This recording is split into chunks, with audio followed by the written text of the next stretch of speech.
This is episode 16 of the Milkmen of St. Gaff's, The Pirates of Jeddore, Part 1. I'd like to give a very warm shout out to new patron Han Rayback, Fly Sprayer. This podcast is written, recorded, and produced by me, Chris McClure.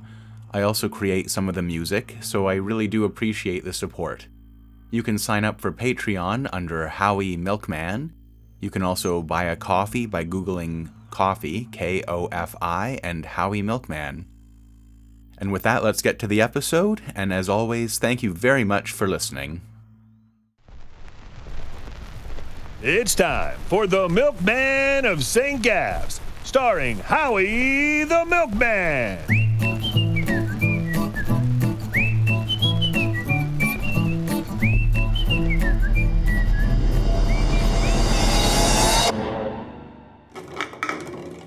The mop fell, and the sound brought me back to the time when my dear old dad was in jail. He had a mop just like it when he was working maintenance, and I'll never forget the sound of it falling. Like I said before, thoughts are quick, and all in a moment, all my younger years passed before my eyes. My earliest memories of Dad chasing me around the flat and me hiding in a closet full of clothes behind Mom's dresses. I could still feel how scared and excited I was that he'd find me in there.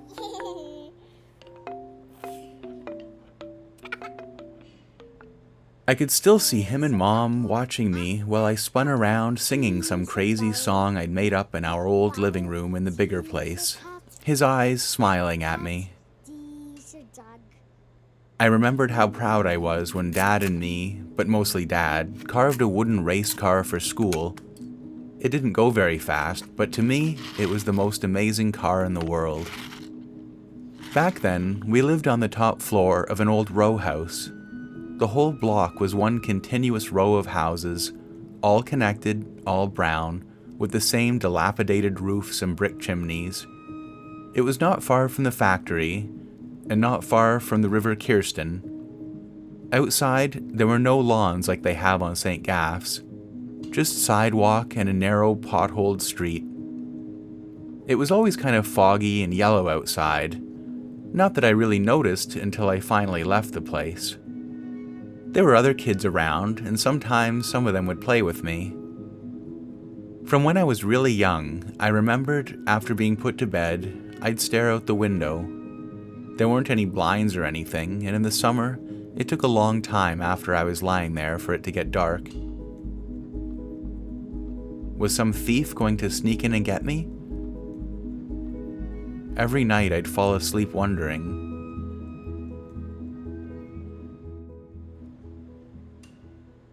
Sometimes, my special friend would come and invite me to sneak out, late at night or earlier in the morning. A little blue-haired girl named Quint. She was nice. A cherubic little smile and always giggling. We were friends a long time. Like I said a while ago, when I was 3 and a half, I followed her out to a ditch and fell in. Dad came and pulled me out.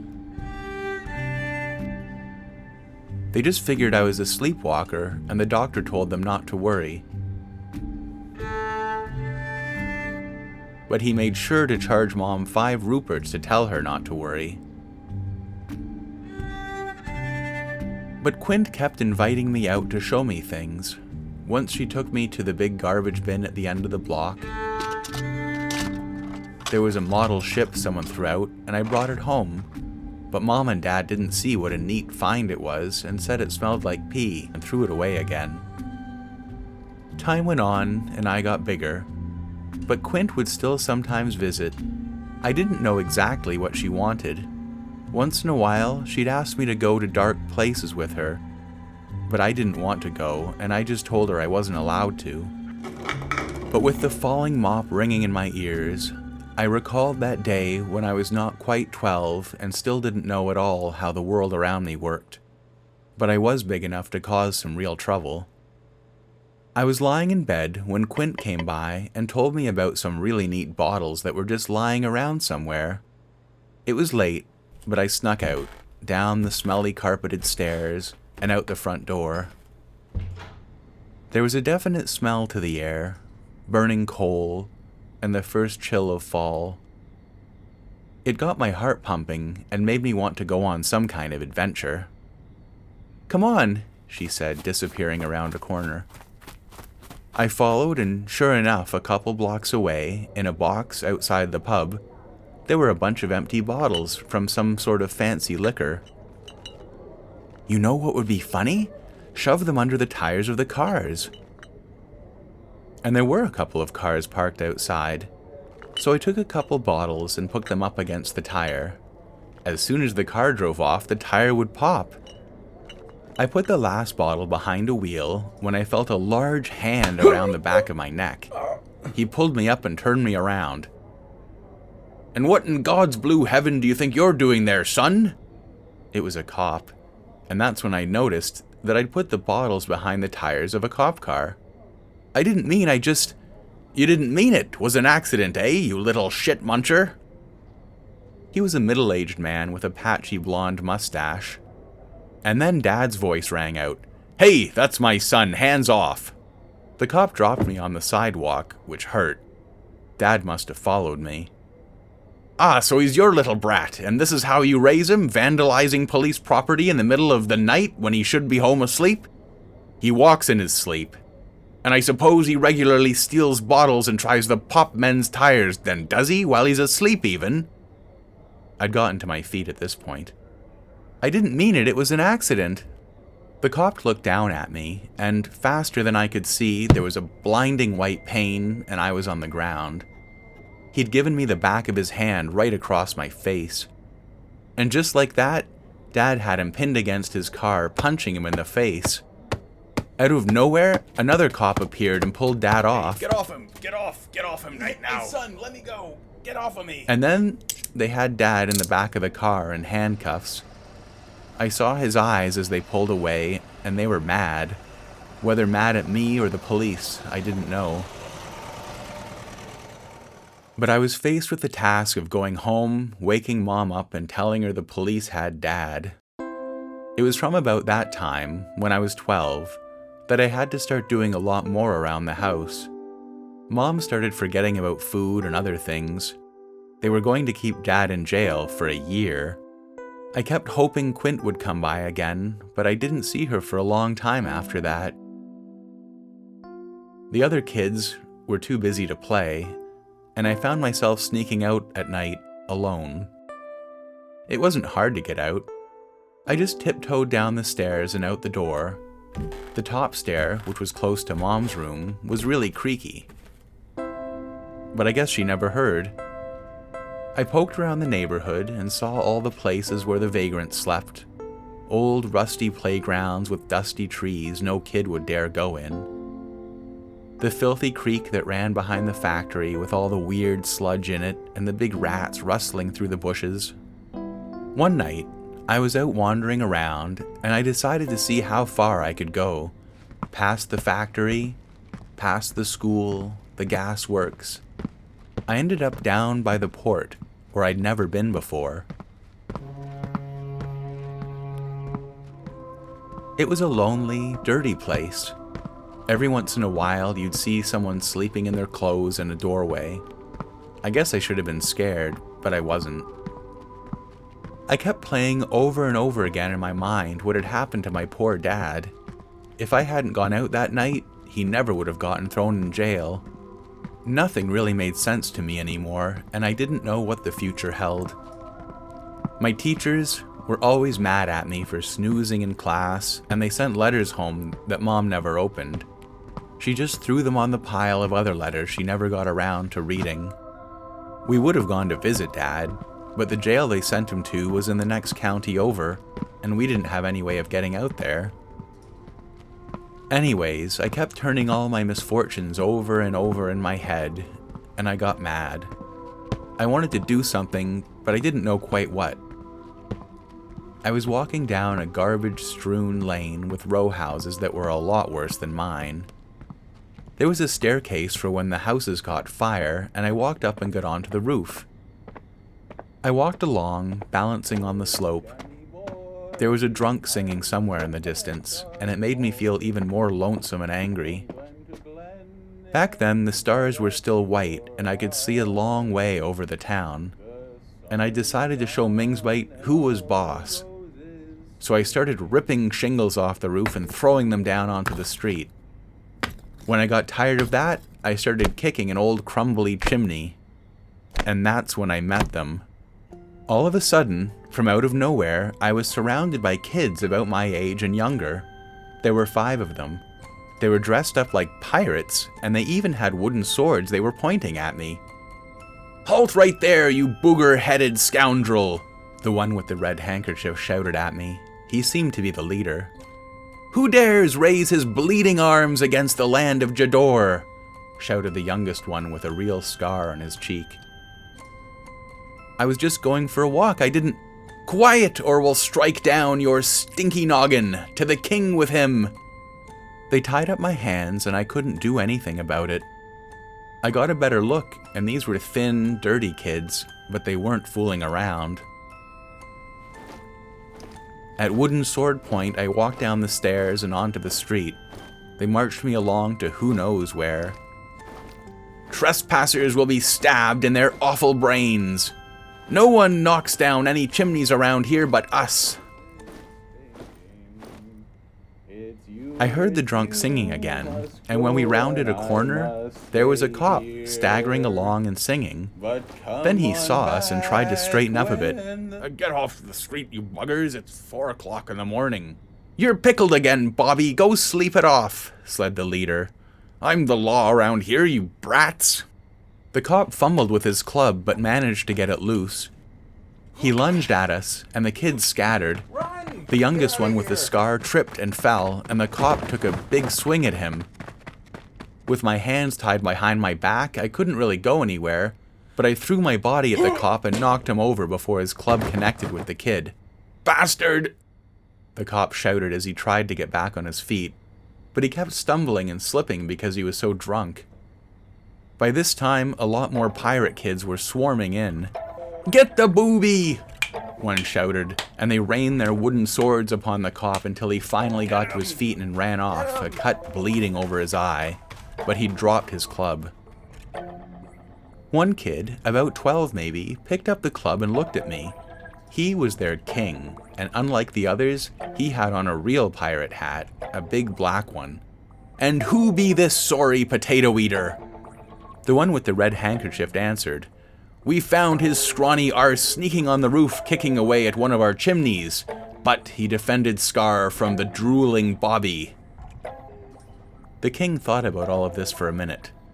"I didn't know it was your chimney." "Silence! He's never been round these parts before. No excuse, mind. But he's showed us he's got a true pirate's heart. And tonight, he's one of us, the pirates of Jeddore." A great cheer went up, and the king gave me the Bobby's Billy Club. "We'll call him Club Fist." And we spent the night whooping and hollering through the neighborhood.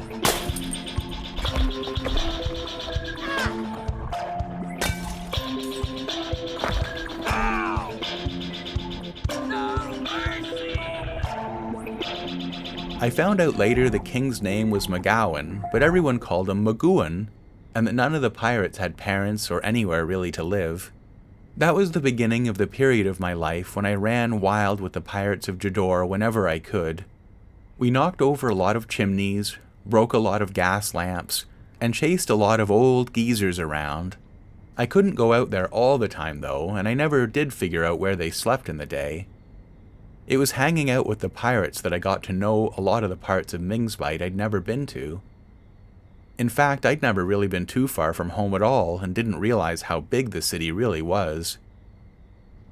I told them about my dad getting tossed in jail, thinking it would make me sound tough, but for the pirates, me having a dad meant I was like a rich man trying to hang out with poor people. And then, one day, Dad came home. Mom and I were so happy to have him back, but it all seemed a bit strange after a year. Mom was still forgetting things all the time, and Dad was in a bad mood all the time now. He'd get mad at just about anything. And part of me wanted to hug him and play like we used to, but somehow I couldn't. A couple of nights after he was back, I was feeling really restless. So I snuck out and made my way down to the port where I knew the pirates would be. I was walking down one of the shabby old streets when a bunch of shingles fell all around me and I heard the kids laughing. I looked up and there was Scar, whose real name was Shane, and some of the others, a few really young ones I didn't recognize. "Clubfist, you lived through the cannonade, now it's time for you to take the test." They brought me up to the rooftops and we walked along until we found Magooan. To my astonishment, he was holding a great soldier's rifle, a real one. "We wrenched it from the clutches of a dead potato eater," he explained. "And now it's time for you to prove your mettle." I went with Magooan, Shane, and a few others a little further along the rooftops. "You see that mangy old slobberer down there? Don't you think he'd look better with a lead ball hole in his head?" And he handed me the rifle. I took it, but try as I might, I couldn't even aim the thing at the poor old dog sleeping in the miserable, weedy backyard. "A blight on your flowery liver," Magooan said as he grabbed the rifle and in one motion cocked it and shot the dog. The sound of the shot echoed through the canyons of alleys and laneways, but no one stirred. The dog barely even moved. He just slumped down, dead. Then Magooan shoved the gun back into my hands. "You see how cinchy it is? Now to find another." "Hey! Give me that thing! What the hell are you doing out here?" It was Dad. He tore the gun out of my hands. Wooden swords were drawn and pointed at him. He must have followed me here. "Stand and deliver, scoundrel! Your gold or your guts!" "Hey, that's my dad!" "So you really do have a dad after all." Dad looked down into the backyard. "Did you shoot that dog?" "No." "Come on." And he pulled me away to the sound of giggles from the pirates. "By the whaler's mother, are you out of your goddamned mind? What kind of lunatic shoots a dog in someone's backyard?" On the way home, I tried to explain what had happened, but I'm not sure if Dad ever really believed that I didn't shoot the dog. We never spoke about it again, but the thing just sat there between us, like a ball of black, stomach-churning mold. After that, I couldn't go back to the pirates. They'd think I was a coward for not shooting the dog and for being a daddy's boy with my dad coming to rescue me when I was almost 13 years old. I still snuck out sometimes. I still fared poorly at school. Mom still stared blankly out the window while her cigarette burned down to her fingers. Dad got his job back at the factory, but he'd lost his seniority on account of being jailed and away for so long. I still sometimes played with the kids at school, but they weren't like the pirates. This was all a few years before the big war broke out, and the days washed by in a blur of pale yellow fog and factory soot. I had no direction, no dreams, and no hopes. Mom and Dad didn't talk to each other much anymore. They were awake a lot in the night, which made sneaking out harder. I sometimes caught Dad staring at me with this worried, angry look that I'd never seen before. Then, one day, Quint came back, but she was older, almost decayed looking, and her giggles were more of a cackle. Once again, she invited me to go with her to the dark places, and this time, for the first time in the midst of my doldrums, I went. She grabbed my hand with her cold, clammy hand, and we walked down some street I'd never been down before. The gas lamps were all broken around here. And then, it's like the road started sloping down and down and down we sank, until we were at the place, under the cemetery, where all the bodies hung like sides of beef from dangling ropes, dripping down on us. Quint played with the puddles of blood and told me this could be our secret place.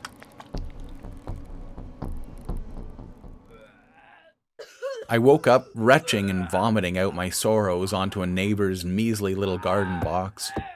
I'd woken her up with my vomiting and she was poking me with a broom. The police came and took me home to my parents. Drunk he was.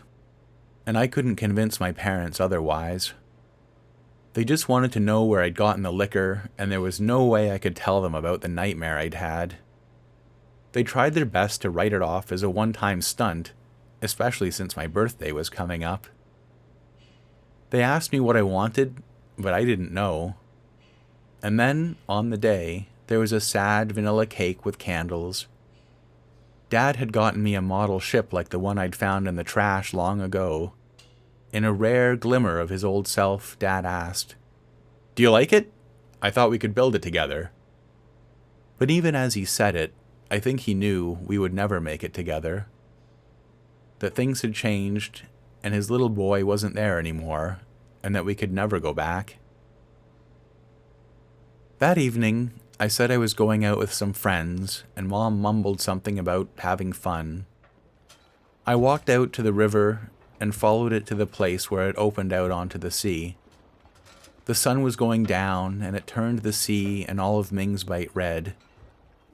I walked to the end of the pier with my back to the town, and cried out every tear I had into the River Kirsten, crying for the 12 years I knew were behind me and would never come back. Crying because I knew I'd never again see the hope and happiness I'd once seen reflected in my father's eyes.